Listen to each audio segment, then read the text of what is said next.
Hi guys, so today I'm going to show you how to send pictures on your camera roll as a snap.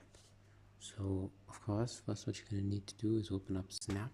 You just go to search and you're going to search the green screen filter. So this is the filter you need. Point it downwards and you can just place it on a flat surface.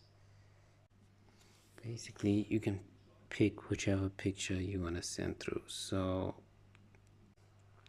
I'm just gonna pick this. Okay, so you send that through.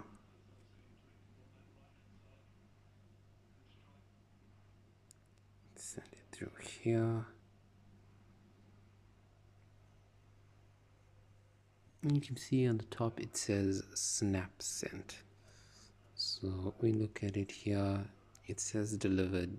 So that's basically how you send a snap. So yeah guys, that's basically how the process works. Hope you guys enjoyed and stay tuned for more.